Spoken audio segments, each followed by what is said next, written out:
21 मार्च 2009 कश्मीर के हापुरा जंगल, -8 अंश तापमान। भारतीय सेना का एक अधिकारी बर्फ पर गिरा हुआ था। सीने में गोली लगी थी। बायों हाथ काम नहीं कर रहा था। खून रुक नहीं रहा था। उनके साथी चिल्ला रहे थे, साहब पीछे हटो, पीछे हटो। उन्होंने पीछे पलटकर नहीं देखा। दूसरे हाथ से MGL उठाया और आतंकियों पर फायर करते रहे, करते रहे, करते रहे, जब तक शरीर ने साथ दिया। उनकी उम्र थी 31 साल। घर में इंतजार कर रही थी उनकी नई नवेली पत्नी। शादी को अभी 4 साल भी नहीं हुए थे। लेकिन दोस्तों, ये कहानी यहां से शुरू नहीं होती। ये कहानी शुरू होती है उस दिन से जब एक मध्यम वर्ग घर के युवा ने अपने माँ बाप से झूठ बोला, और उस झूठ ने भारत को एक ऐसा सैनिक दिया जिसकी कहानी आज भी पैरा SF की दीवारों पर लिखी है। यह है मेजर मोहित शर्मा की असली कहानी। 1995 हरियाणा का एक मध्यम वर्ग घर। राजेंद्र शर्मा बैंक से थके हारे घर लौटे थे। पोस्टमैन एक लिफाफा छोड़ गया था, UPSC का लिफाफा। उन्होंने खोला, देखा और चुपचाप अलमारी में बंद कर दिया। उनके बेटे मोहित का नाम NDA की मेरिट लिस्ट में था। SSB इंटरव्यू का कॉल लेटर आ चुका था, लेकिन उन्हें भय था कि बेटा इंजीनियरिंग छोड़ देगा। भय था कि बेटा फौज में जाएगा। भय था कि एक दिन वो खबर आएगी जो कोई माँ बाप नहीं सुनना चाहते। दोस्तों, क्या आपने कभी सोचा है कि आपके घर में भी कोई ऐसा लिफाफा आया होगा? कोई ऐसा मौका जो किसी ने आपसे छुपा लिया? शायद इस भय से कि आप कहीं चले जाओगे, शायद इस प्यार से कि आप सुरक्षित रहो। राजेंद्र शर्मा भी बुरे इंसान नहीं थे। वो एक पिता थे और हर पिता अपने बेटे को खोने से भयभीत रहता है। हफ्ते बीते, मोहित बेचैन थे। रिजल्ट क्यों नहीं आया? इंजीनियरिंग की कक्षाओं में बैठते, लेकिन दिमाग कहीं और होता। रात को हॉस्टल की खिड़की से बाहर देखते, आसमान में तारे गिनते और सोचते, कहीं कुछ तो है जो मेरे लिए बना है। इंजीनियरिंग की किताबें उन्हें खींच नहीं रही थीं। यह बात वो किसी को बता नहीं सकते थे, क्योंकि घर में उम्मीदें थीं। मां की आंखों में सपने थे और पिता की चुप्पी में एक जिम्मेदारी थी। आखिरकार एक दिन उन्होंने खुद UPSC ऑफिस में फोन किया, रोल नंबर बताया। दूसरी तरफ से जो जवाब आया, उसने उनके पैरों तले जमीन खिसका दी। मेरिट लिस्ट में नाम था। SSB का कॉल लेटर घर पर आ चुका था और तारीख निकलने वाली थी। फोन रखा, 1 मिनट चुप रहे, फिर बैग उठाया और निकल गए। मां ने पूछा, कहां जा रहे हो? मोहित ने पलट कर देखा, भोपाल, SSB इंटरव्यू है, मेरा नाम लिस्ट में है। मां की आंखें भर आईं। पिता चुप रहे। मोहित निकल गए। उस दिन उस अलमारी में बंद लिफाफे ने एक सैनिक की कहानी लिख दी थी। SSB इंटरव्यू क्लियर हुआ, लेकिन चिकित्सा बोर्ड ने रिपोर्ट रखी, वजन कट ऑफ से 6 किलो कम, 4 हफ्ते का समय। या तो वजन बढ़ाओ या सपना भूल जाओ। दोस्तों, जरा सोचिए उस पल को। आपने सालों सपना देखा, अपने घर के खिलाफ जाकर सीमा पार की, और जब दरवाजा खुला तो बताया गया 6 किलो और चाहिए, बस 6 किलो। और वो 6 किलो 4 हफ्तों में आने थे। यह सुनकर कोई भी टूट जाता, लेकिन मोहित नहीं टूटे। वो घर लौटे। पिता ने कुछ नहीं कहा, लेकिन जो मां कभी इस फैसले के खिलाफ थीं, वो रसोई में चली गईं और अगले 28 दिन तक सुबह 5 बजे से पहले उठती थीं। इसीलिए नहीं कि उन्हें फौज से प्यार था, इसीलिए क्योंकि उन्हें मोहित से प्यार था, और एक मां का प्यार किसी भी भय से बड़ा होता है। दूध, घी, केला, बादाम, हाई प्रोटीन आहार हिसाब लगाकर हर सुबह मोहित उठते, थाली तैयार मिलती। मां कुछ नहीं बोलती थी, बस देखती थी, और उस देखने में सारी दुनिया की दुआ होती थी। 28 दिन बाद वजन 8 किलो ज्यादा हुआ। चिकित्सा क्लियर। भारत को उसका सैनिक मिल चुका था। NDA खरकवासला, पुणे। यह कोई कॉलेज नहीं है, यह एक ऐसी जगह है जहां आप जो थे वो खत्म हो जाता है, और जो आप बन सकते हैं बेटू, वो जन्म लेता है। पहले हफ्ते में ही मोहित को समझ आ गया था। यहाँ सुबह 5 बजे उठना लेट माना जाता था। यहाँ थकान एक एक्सक्यूज था जो कोई नहीं सुनता। यहाँ दर्द बस एक एहसास था जिसे इग्नोर करना सीखना होता था। दोस्तों, क्या आपने कभी किसी ऐसी जगह काम किया है जहां हर दिन आपको खुद से लड़ना होता है? जहां आपका सबसे बड़ा दुश्मन कोई और नहीं बल्कि आप खुद होते हैं। एनडीए वही जगह है। हर सुबह आप उठते हो और आपका दिमाग कहता है आज नहीं, और आपको उसी दिमाग को जवाब देना होता है।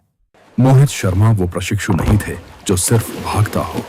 बॉक्सिंग रिंग में चैंपियन, परेड ग्राउंड पर अव्वल, घुड़सवारी में ट्रॉफी, स्विमिंग में टॉप, लेकिन रात को हॉस्टल में वही मोहित गिटार बजाते थे, माउथ ऑर्गन, सिंथेसाइजर। साथ ही प्रशिक्षु कहते मोहित एक अजीब कॉम्बिनेशन है, एक तरफ आयरन डिसिप्लिन, दूसरी तरफ आर्टिस्ट का दिल। और यही कॉम्बिनेशन आगे चलकर उनका सबसे बड़ा हथियार बना, क्योंकि एक अंडरकवर एजेंट को सिर्फ ताकत नहीं चाहिए होती, उसे एक आर्टिस्ट का दिमाग चाहिए होता है, किरदार जीने की काबिलियत, जज्बात छुपाने की कला और एक ऐसा चेहरा जो भीतर से कुछ और हो, बाहर से कुछ और। 1999 IMA देहरादून। ट्रेनिंग के दौरान कारगिल वॉर शुरू हो गया। विक्रम बत्रा, मनोज पांडे, हर दिन नए नाम, हर दिन नई शहादत। ट्रेनिंग कैंप में टीवी पर खबरें आती थीं। साथ ही कैडेट्स रोते थे, कुछ चुप हो जाते थे। मोहित बस देखते रहते थे। उनकी आंखों में आंसू नहीं थे, उनकी आंखों में एक फैसला था। एक रात सब सो गए थे, मोहित अकेले बैठे थे। डायरी खोली और लिखा, मैं नहीं जानता कितने साल जीऊंगा, लेकिन जब तक जीऊं कुछ ऐसा करूं जो याद रहे। डायरी बंद की, लाइट बुझाई और सो गए, जैसे अगला दिन बाकी सब दिनों से अलग होने वाला था। 11 दिसंबर 1999 सेकंड लेफ्टिनेंट बने। पासिंग आउट परेड के बाद साथियों ने पार्टी रखी।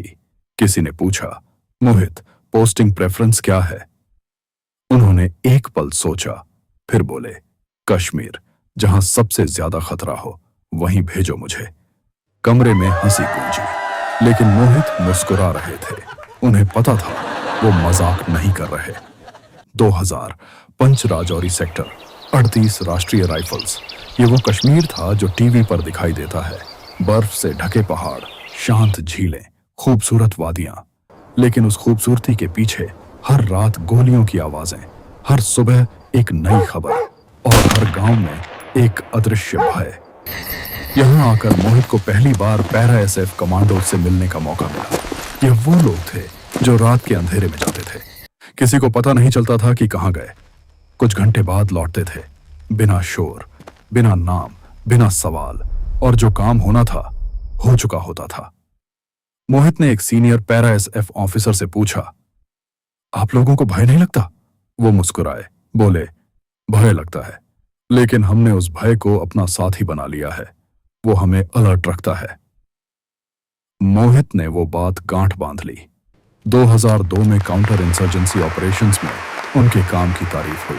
The chief of army staff commendation medal मिला। जून 2003 पैरा एसएफ सिलेक्शन के लिए अप्लाई किया। यह वो सिलेक्शन है जिसे इंडिया की सबसे कठिन फिजिकल और मेंटल टेस्ट माना जाता है। हर साल सैकड़ों ऑफिसर्स ट्राई करते हैं। पहले हफ्ते में आधे हट जाते हैं, दूसरे हफ्ते में और आखिर में मुट्ठी भर बचते हैं। दोस्तों, पैरा एसएफ सिलेक्शन में एक टेस्ट होता है जिसे विल टेस्ट कहते हैं। इसमें आपको पता होता है कि आप बाहर निकल सकते हो, कोई रोकता नहीं। बस एक काम करना है, खुद से कहो मैं और नहीं कर सकता, और बाहर निकल जाओ। ज्यादातर लोग यही करते हैं क्योंकि शरीर जवाब दे चुका होता है, लेकिन जो रुकते हैं वो पैरा एसएफ बनते हैं। मोहित रुके। एक पैरा स्पेशल फोर्सेस, दिसंबर 2003। कैप्टन का पद मिला। उनकी मां को जब पता चला तो उन्होंने मंदिर जाकर दिया जलाया और साथ में एक दुआ भी मांगी। वो दुआ क्या थी यह किसी को पता नहीं, लेकिन एक मां की दुआ का अंदाजा हम सब लगा सकते हैं। कश्मीर वैली में 2003 से 2004 का समय था। हिजबुल मुजाहिदीन का नेटवर्क इतना गहरा था कि आर्मी के इन्फॉर्मर्स भी पकड़े जा रहे थे। अबू सब्जर और अबू तुरारा, ये दोनों नाम साउथ कश्मीर में हर बच्चे को पता थे। इनके नाम से गांव के बुजुर्ग कांपते थे। इनके नाम से नौजवान आंखें चुराते थे। ये वो लोग थे जो किसी को नहीं छोड़ते थे। इंटेलिजेंस यूनिट ने एक प्लान बनाया किसी को अंडरकवर भेजना होगा, महीनों के लिए, अकेले, बिना बैकअप। अगर पकड़े गए तो आर्मी ऑफिशियली कुछ नहीं जानती, यानी वो आदमी ऑफिशियली एग्जिस्ट नहीं करता। मीटिंग हुई, ऑफिसर्स की लिस्ट बनी। कैप्टन मोहित शर्मा का नाम सबसे ऊपर था। जब उन्हें ब्रीफ किया गया, एक सीनियर ऑफिसर ने साफ कहा, मोहित, इस मिशन में बैकअप नहीं होगा। अगर पकड़े गए तो आर्मी ऑफिशियली तुम्हें जानती तक नहीं। कमरे में चुप्पी थी। सब देख रहे थे मोहित क्या कहते हैं। मोहित ने एक पल रुककर सोचा। ऋषिमा का चेहरा याद आया, मां की आवाज याद आई, और फिर वही डायरी वाली लाइन, जब तक जीऊं कुछ ऐसा करूं जो याद रहे। उन्होंने कहा, कब जाना है दोस्तों?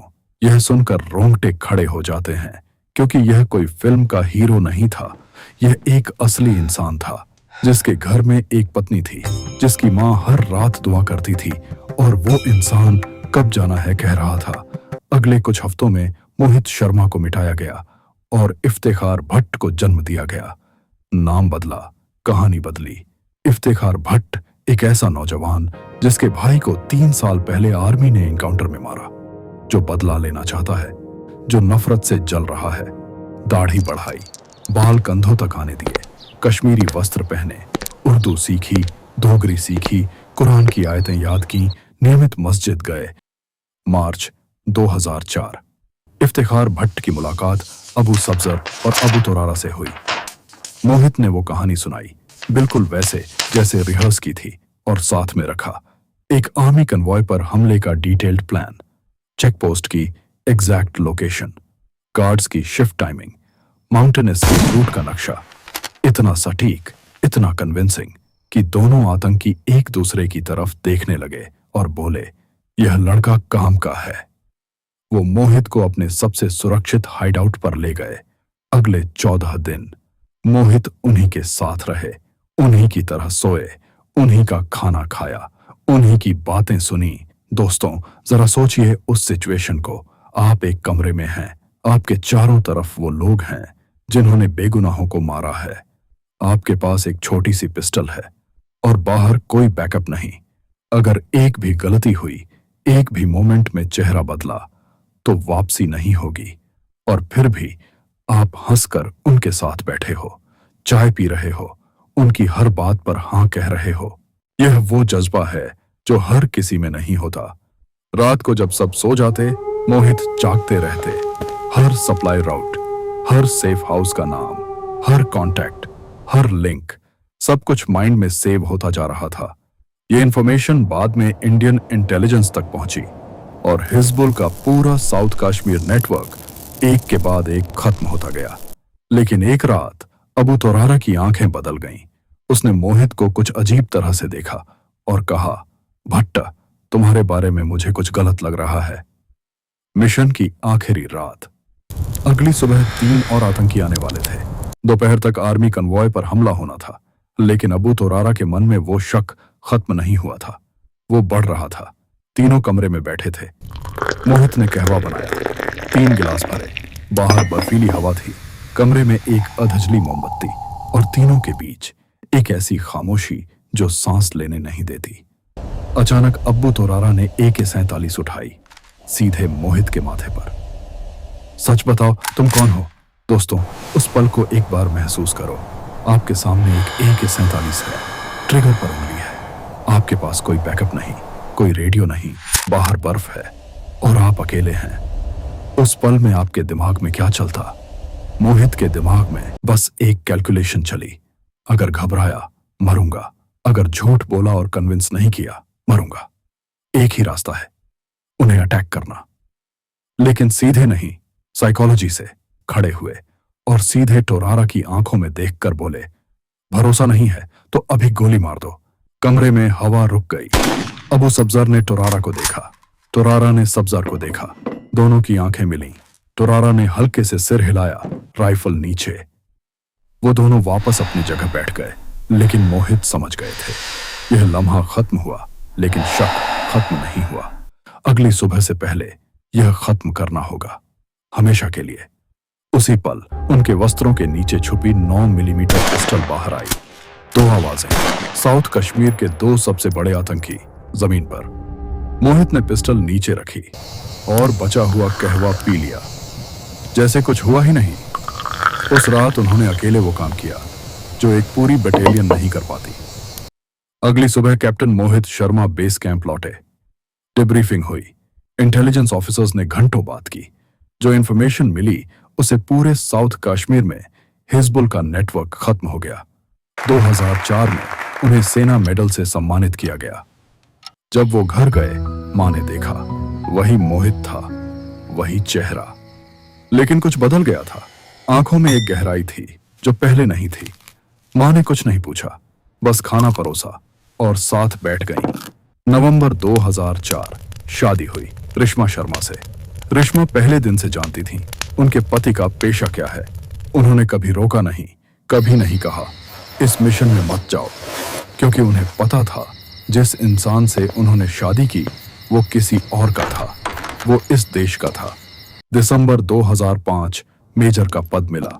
अक्टूबर 2008 कश्मीर में फिर तैनाती। जाने से पहले उन्होंने रिश्मा से कहा था जल्दी लौटूंगा। 20 मार्च 2009 रात इंटेलिजेंस आई एलओसी के पार से ट्रेंड मिलिटेंट्स हापुरा के जंगलों में घुसे हैं। मेजर मोहित शर्मा ने मैप देखा, टीम ब्रीफिंग की, इक्विपमेंट चेक हुई, रात भर प्लानिंग। 21 मार्च भोर से पहले टीम जंगल में, माइनस टेम्परेचर, बर्फ की चादर, हर कदम पर आवाज होने का भय। मेजर मोहित आगे थे, बर्फ पर फुटप्रिंट्स दिखे। टीम ने पेस बढ़ाया। 3 दिशाओं से AK-47 की आवाजें। मिलिटेंट्स पहले से छुपे थे, एम्बुश था। मोहित ने तुरंत चिल्लाया कवर लो, कवर लो। टीम वृक्षों के पीछे गई। मोहित खुद खुले में खड़े रहे, रिटर्न फायर करते हुए, ताकि उनकी टीम सुरक्षित जगह पहुंच सके। पहली गोली उनके हाथ में। उन्होंने हाथ देखा, वस्त्र से बांधा और फिर से फायर किया। लांस नायक सुभाष MGL चला रहे थे, वो घायल हो गए। मोहित उनके पास आए, MGL उठाया और मिलिटेंट्स पर ग्रेनेड लॉन्चर से फायर किया। 4 आतंकी वहीं मारे गए। मोहित टीम की तरफ मुड़ रहे थे, तभी दूसरी गोली आई, सीने में, बाईं तरफ, वो जगह जहां बुलेट प्रूफ जैकेट का कवरेज नहीं था। वो गिरे। टीम ने देखा, साहब गिरे। मोहित ने वृक्ष का सहारा लिया, उठने की कोशिश की। रेडियो पर बोले फायरिंग रुकनी नहीं चाहिए, पोजीशन होल्ड करो।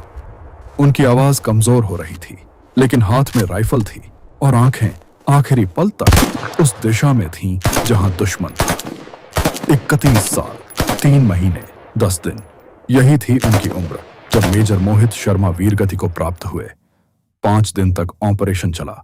8 जवान शहीद, 17 आतंकी ढेर। जब यह खबर रिश्मा तक पहुंची, उन्होंने बस इतना कहा, वो जानते थे वो किसके लिए जी रहे थे। मोहित के पिता राजेंद्र शर्मा, जिन्होंने कभी वो UPSC का लिफाफा छुपाया था, वो उस दिन अपने बेटे की तस्वीर हाथ में लेकर घंटों बैठे रहे, कुछ नहीं बोले।